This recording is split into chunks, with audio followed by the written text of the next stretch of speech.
ఆంధ్రప్రదేశ్లో కూటమి సర్కార్ ఏడాది పాలనను పూర్తి చేసుకుంది. ఎన్నికలకు మరో 4 ఏళ్ల సమయం ఉంది.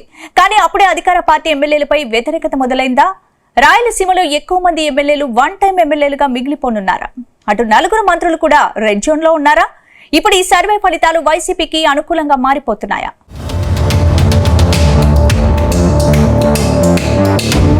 ఆంధ్రప్రదేశ్లో కూటమి సర్కార్ అధికారంలోకి వచ్చి ఏడాది దాటింది. గతంలో ఎన్నడూ లేని రీతిలో రాయలసీమలో కూటమి సర్కార్ అత్యధికంగా 37 సీట్లను కూటమి పార్టీలు గెలుచుకున్నాయి. ఇందులో కడప జిల్లాలోనూ 4 ఎమ్మెల్యే సీట్లున్నాయి. వైఎస్ జగన్ ఇలాకాలో టీడీపీ ఇన్ని సీట్లు గెలవడం ఇదే తొలిసారి. కానీ ప్రభుత్వం అధికారంలోకి వచ్చి ఏడాది గడిచేసరికి అప్పుడే కొందరు ఎమ్మెల్యేలపై తీవ్ర స్థాయిలో వ్యతిరేకత మొదలైనట్టు తెలుస్తోంది. తాజాగా ఓ సర్వే సంస్థ రాయలసీమలో ఎమ్మెల్యేల పనితీరుపై నిర్వహించిన సర్వేలో సంచలన విషయాలు వెలుగు చూసినట్టు తెలుస్తోంది.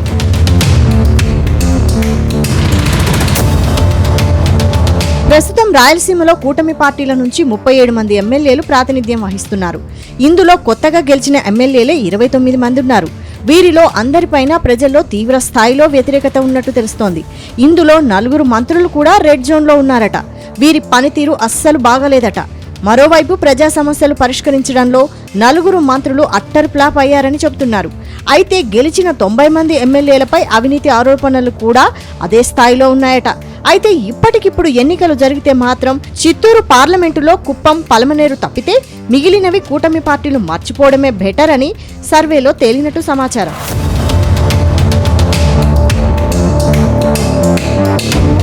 ఇటీవల కడపలో టీడీపీ మహానాడు అట్టహాసంగా జరిగింది. మహానాడుకు లక్షలాది మంది తెలుగు తమ్ముళ్లు తరలివచ్చారు. ఇదే మహానాడు వేదికగా సీఎం చంద్రబాబు సంచలన కామెంట్స్ చేశారు. వచ్చే ఎన్నికల్లో రాయలసీమలో అన్ని సీట్లు గెలవాలని నేతలకు దిశానిర్దేశం చేశారు. అయితే టీడీపీ ఎమ్మెల్యేలపై వ్యతిరేకతను ముందే పసిగట్టిన సీఎం చంద్రబాబు పనితీరు మార్చుకునేలా ఇలా మాట్లాడారని ప్రచారం జరుగుతోంది.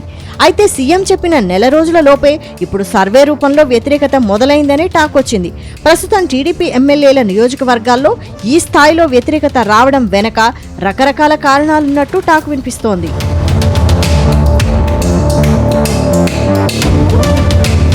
ఇక కడప జిల్లా రైల్వే కోడూరు ఎమ్మెల్యేగా అరవ శ్రీధర్ ఉన్నారు.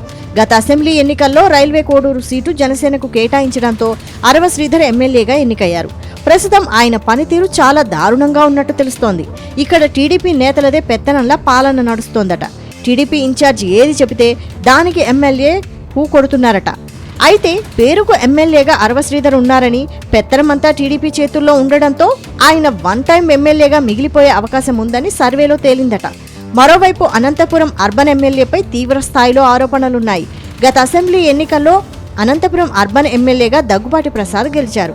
అక్కడ సీనియర్ లీడర్ సుధాకర్ నాయుడిని పక్కన పెట్టిన టీడీపీ హైకమాండ్ దగ్గుబాటికి టికెట్ ఇవ్వడంతో తీవ్ర ఆగ్రహంతో ఆయన రగిలిపోతున్నారు.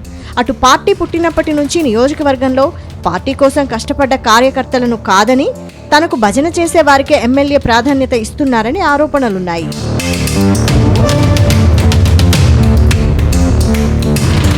మరోవైపు కడప జిల్లా ఎమ్మెల్యేల పనితీరు పైన సర్వేలో సంచలన విషయాలు బయటపడ్డట్టు సమాచారం. ప్రస్తుతం కడప జిల్లాలో 4 ఎమ్మెల్యేలు ఉండగా వీరంతా కేవలం ప్రచారానికి పరిమితమయ్యారని అంటున్నారు. ఇప్పుడు ఈ 4పై తీవ్ర స్థాయిలో వ్యతిరేకత ఉందని సమాచారం. మరోవైపు రాయలసీమ కూటమిలో వైసీపీ నేతలే ఎక్కువగా ఉండడంతో వ్యతిరేకత పెరిగిందని తెలుస్తోంది. గత వైసీపీ ప్రభుత్వంలో అధికారమంతా అనుభవించిన నేతలు ఎన్నికలకు ముందు పార్టీ మారారు. దాంతో వీరిపై వ్యతిరేక పవనాలు వీస్తున్నాయని సర్వేలో తేలిందట. మొత్తం మీద రాయలసీమలోని ఎస్సీ నియోజకవర్గాలన్నీ వైసీపీ వైపు చూస్తున్నట్టు సర్వేలో బయటపడినట్టు తెలుస్తోంది.